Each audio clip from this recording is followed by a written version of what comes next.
कुछ दिन पहले आपने एक वीडियो पोस्ट की लाहौर में होने वाली एक पार्टी की। वो वीडियो थी जिसमें कुछ काबिल एतराज़ परफॉर्मेंसेस भी थी। इस वीडियो की ये आप तक पहुंचे कैसी और इसकी हकीकत क्या है आपके लिए? ये लाहौर के जो सोशल मीडिया प्लेटफॉर्म्स में हर जगह आम थी। वहाँ पर कुछ बच्चे भी थे, बच्चे मतलब कि मेरी बेटी जितने 22-23 साल के लोग, जिन्होंने मुझे बताया कि एक बहुत ही क्वेश्चनेबल चीज़ पे हम गए थे और हमें नहीं पता था। मैंने उस पर अटेंशन पे नहीं की, लेकिन द मोमेंट उन्होंने ये सोशल मीडिया की पोस्ट भेजी जो ओपन है, दिस वाज़न्ट अ सीक्रेट, ये जितने भी ऑर्गेनाइजर्स थे, परफॉर्मर्स थे, ये अपने अपने सोशल मीडिया प्लेटफॉर्म्स मतलब कि इंस्टाग्राम वगैरह पे ये सारी रील्स शेयर कर रहे थे। उन्होंने जब मुझे ये भेजी तो तब मैं हिल गई थी। और सबसे ज़रूरी उसमें ये बात है कि ये मैंने पब्लिक नहीं की, जो परफॉर्मर्स थे उनमें सब ने इन्होंने पब्लिक खुद ही किया था। वहां से मैंने उठाया, I have a daughter and I have a son, and मैं ये परफॉर्मेंस देख के हिल गई थी कि ये चीज़ें हम देखते हैं कि जी America, Europe, wherever it happens, लेकिन ये लाहौर है। और लाहौर, कराची, इस्लामाबाद में अगर इस तरह की चीज़ें हों, इसमें सिर्फ ट्रांसजेंडर कंटेंट नहीं था, इसमें थोड़ी सी सेटानिक और सेटनिज्म का भी कॉन्सेप्ट था, which really Shuk me, because मैं 3 साल से ट्रांसजेंडर एजेंडा पे बात कर रही हूँ। बाय द वे, शरीयत court declared that the transgender is गैर इस्लामी, गैर शरई। जब ये सारा हो गया, उस भी कोई हमारी सुन रहा था, मतलब इंस्टेंटली अपनी आवाज उठा रही थी। मीडिया पे ड्रामे आने शुरू हो गए, मूवीज आने शुरू हो गए। इट वाज एज इफ कि फंड आ रही है इस एजेंडा को प्रमोट करने के लिए। और हम बात करते रहते थे, हम उलमा से कहते थे इस पे बात करें। नबी पाक सल्लल्लाहु अलैहि वसल्लम ने जाते हुए कहा है कि अपनी उम्मत के लिए जो सबसे, जो उनको खौफ है जिस बात से, वो लूत की सरगर्मियां हैं। We are going down that path. तो ये मैं 3 साल से बात कर रही हूँ। ये मैंने देखा दिस वॉज गोइंग टू फार, तो फिर मैंने को शेयर किया। मैंने, बिकॉज ये सारे बच्चे कह रहे थे प्लीज टॉक अबाउट इट, कोई इसके बारे में बात नहीं कर रहा, किसी में हिम्मत नहीं है इस पे बात करने की। ऑब्वियसली बहुत अजीब चीजें थी। So that's when I made the video.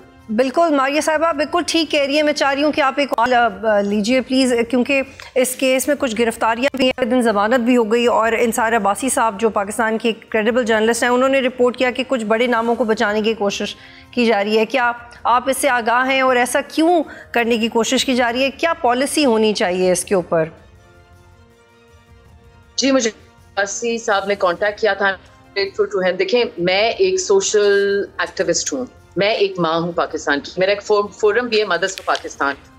मेरा जो काम इस पे आवाज़ उठाना है, लोगों को अवेयरनेस करना। जो 3 साल से मैं ट्रांसजेंडर बात कर रही हूँ कि ट्रांसजेंडर आर नॉट सेक्स, ये बॉर्न नहीं होते जिनकी जेंटल या जो है डिफॉर्म्ड होती है। मैंने उनसे कहा था ट्रांसजेंडर मेल्स होते हैं। और अगर आप देखें पूरी दुनिया में ट्रांसजेंडर मूवमेंट, ट्रंप ने आके वो बंद किया, सेइंग कि देयर इज ओनली सेक्सेस। तो जब बात करें, हम कह रहे हैं यही वो ट्रांस हैं जो अमेरिका और यूरोप में औरतों के प्राइवेट स्पेसेस पे, वॉशरूम्स में आके औरतों को रेप करते हैं। ये नॉर्मल फंक्शनल मैन है। तो जब से मैं इस पे करी थी, मैंने अवेयरनेस की कैंपेन चलाई। मैंने कहा इंटरसेक्स जो खुनसा बच्चे होते हैं, हमने उनको करना है। हमने गुरु चेला के खिलाफ बात करनी है, बिकॉज गुरुज वो होते हैं छोटे छोटे बच्चों को सेक्स स्लेवरी पे, लड़कों को सेक्स स्लेवरी पे लगाते हैं। तो जब मैंने वीडियो बनाई तो मैंने अपने अथॉरिटी से क्वेश्चन किया, I am just an activist, I am a mother and a business woman, कि what is happening, good touch bad touch क्या होती है हमारे बच्चे। बिल्कुल मारिया, और एक और नुक्ता है मैं चाहती हूँ जिसके ऊपर आप बात करें कि फिल्म जॉयलैंड का भी आपने जिक्र किया और बाकी लोग भी इसको जानते हैं कि इस पे इसकी स्क्रीनिंग पे पाबंदी लगाई गई है। आपने इसके खिलाफ भी आवाज़ उठाई। पिछले कुछ अर्से में ऐसा बहुत सारा मवाद क्रिएट किया गया है जिसका डायरेक्टली इनडायरेक्टली ऐसे इश्यूज़ के साथ लिंक रहा है। और in most of the time we have seen this promotional stuff, कि उसमें ऐसे रुझानात को प्रमोट करने की भी कोशिश की गई है। ये सिनेमा में ये चेंजेस कंफर्टेबली कैसे आ गई हैं? I would only say this, इसमें बहुत पैसा आ रहा था। There were lots of NGOs being funded, millions of dollars. मतलब किसी को क्या तकलीफ है कि पाकिस्तान के बच्चे इस तरफ जाएं? आप मुझे बताएं। ये कौन सा एजेंडा है? हम इसी पे बात करें कि क्यों कुछ लोग कुव्वतें चाहती हैं कि पाकिस्तान के बच्चे इस्लाम का सारा हमारा फैमिली स्ट्रक्चर को छोड़ के तो इस गलत चीजों में पड़े। I have no idea. Millions of dollars by the way gender equality और इस तरह की चीजों को एनजीओज में मिलते थे जो यूज होते थे। जो फिल्म जॉयलैंड है बाय द वे, इसकी 100% allegedly 100% इसकी जो कहते हैं ना, जिसको पैसा मिला है, जो फंड किया है, वो अमेरिका से मिला है। बहुत शुक्रिया फैसल साहब। कुछ दिन पहले की ये खबर है कि लाहौर में एक मुतनाज़ तकरीब हुई, कुछ वीडियोस भी सोशल मीडिया पे सर्कुलेट कर रही हैं जो एटलीस्ट टीवी स्क्रीन्स पे हम नहीं दिखा सकते। इस केस में कुछ गिरफ्तारियां भी हुई हैं, कुछ अपडेट्स बताइएगा इस हवाले से। जी बिल्कुल, इस तरह एक वीडियो वायरल हुई 16 अगस्त को, जिसमें बताया गया कि लाहौर के इलाके में अगस्त के महीने में किसी दिन एक ऐसी मुतनाज़ा सी तकरीब हुई जिसके अंदर जो ड्रेस कोड थे और जो हरकत थी वो बिल्कुल हमारे सोसाइटल नॉर्म्स के खिलाफ थी। और इस तरह की तकरीबात क्यों हुई, कैसे हुई, कौन इसके पीछे है, ये सवालात किए गए थे। उसमें गवर्नमेंट ने फ़ौरन इस पर नोटिस लिया। इस पर पुलिस और दीगर तमाम इदारे जो इंटेलिजेंस के हैं, जो इंटेलिजेंस कलेक्शन करते हैं, हमारे साथ स्पेशल ब्रांच है और भी इदारे, उन्होंने फ़ौरन चेक किया कि कहाँ पे इस तरह की ये तकरीब मुनक्किद हुई, किसने कराई।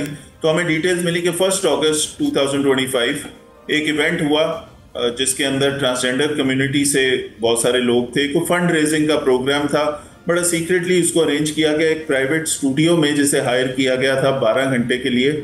और उसके अंदर फिर ये सारी काइंड ऑफ एक चैरिटी इवेंट या उसको आप कोई फैशन शो या जो भी चीज़ आप कह लें, आर्ट की आड़ में वहाँ पे जिस तरीके की अंदर महफिल थी वो बड़ी नामुनासिब थी।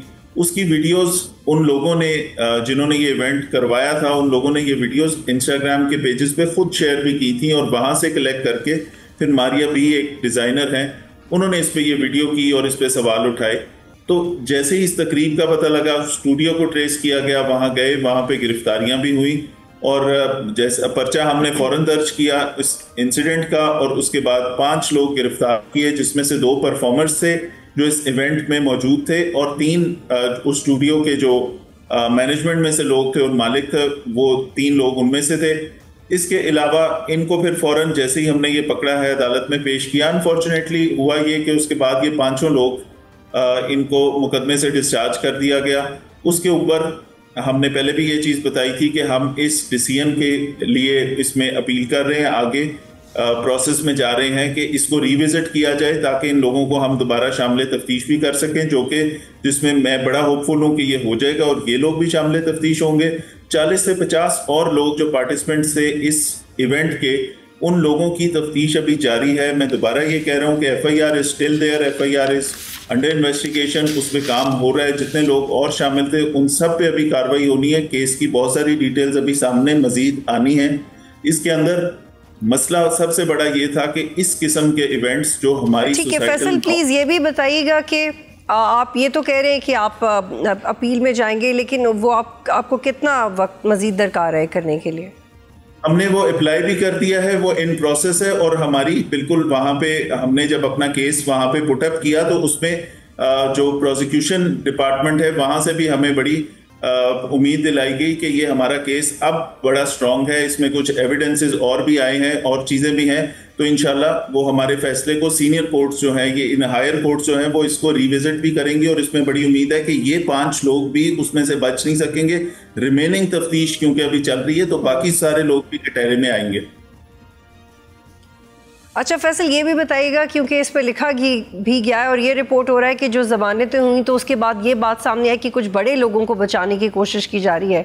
क्या अभी तक जो आपने इन्वेस्टिगेशंस किए हैं, क्या यही डॉट्स कनेक्ट हो सकते हैं? क्या वाकई कुछ पावरफुल लोग हैं जिन पे हाथ डालना मुश्किल है? कोई इसके अंदर कोई ऐसे लोग नहीं हैं जो बहुत पावरफुल हों जिन पे हाथ डालना मुश्किल हो। इस चीज़ की मैं आपको बिल्कुल सबके सामने ये एश्योरेंस दे रहा हूँ। जिसने इवेंट ऑर्गेनाइज किया था उसका नाम पर्चे में है, जिसके नाम पे ये बुक हुआ था स्टूडियो, जिसने पैसे दिए थे, जो मेन ऑर्गेनाइजर है वो भी पर्चे में है, स्टूडियो का मालिक भी पर्चे में है, उसकी मैनेजमेंट के लोग भी पर्चे में हैं, जो परफॉर्मर्स थे वो सारे भी गिरफ्तार हो रहे हैं। और अभी हमें पता लगा है आज ही कि कुछ लोगों ने आके शामिल होने का भी कहा है कि वो बेल खुद शामिल तफ्तीश होंगे और हमें उम्मीद है कि हमें बहुत सारी चीज़ें और बहुत क्लूज वहाँ से भी मिलेंगे। पीछे हिडन एजेंडा है, अगर कौन इस तरह की चीजों को, एक्टिविटीज को आर्ट गाब में पाकिस्तान में प्रमोट कर रहा है, कौन ऐसी हरकत जो कि कहने को ये फंड रेजिंग, कहने को इसका कॉज कुछ और है कि ये ओल्ड ट्रांसजेंडर्स के लिए रेजिंग थी। क्या जब आमतौर पे इस तरह के इवेंट्स जो कि बहुत अनयूजुअल हैं कि हो, कोई भी ऐलान करके तो ये ऐसी हरकतें नहीं करता, लेकिन फिर भी जब इस तरह की पार्टीज़ या कुछ तो उनको नाम दिया जाता होगा, क्या कोई NOC लेना पड़ता है? क्या डिटेल्स हैं आपके पास? How could this get approved? सबसे पहली बात ये है कि आपने पाकिस्तान में जब भी कोई इवेंट करना है जहां पे पब्लिक ने आना है, जब भी आपने कोई ऐसी चीज करनी है जहां क्राउड होगा, चाहे वो किसी का प्राइज डिस्ट्रीब्यूशन का कोई इवेंट हो, किसी किताब की आपने तकरीब करनी हो, उसकी किताब के या किसी चीज की किताब की कोई तकरीब करनी हो जिसमें पब्लिक ने आना है, उसके एडमिनिस्ट्रेशन से इससे इजाजत होती है बाकायदा तौर पे। अब इस तरह के इवेंट की ना वो इजाजत ले सकते हैं, ना वो बता सकते हैं कि इस तरह का इवेंट होना है, और ना इजाजत पाकिस्तान में दे सकता है। तो इसलिए बड़ी होल्ड हुआ इवेंट और उसके बाद ये हो गया, इसको हमने। अच्छा फैसल, ये बताइएगा, क्योंकि मुझे एक दो बहुत आम सवाल है वो भी आपसे करने हैं, इसमें किस तरह के एज ग्रुप के लोग इन्वॉल्व थे? क्योंकि कुछ कह रहे हैं माइनर्स थे, कुछ कह रहे हैं एडल्ट्स थे, आपके पास क्या डिटेल्स हैं? इसमें मेजॉरिटी जो है वो जेंडर कम्युनिटी लोग थे। हाँ, एक और चीज में आ रही है कि कुछ यूनिवर्सिटीज के स्टूडेंट्स भी इसके अंदर थे।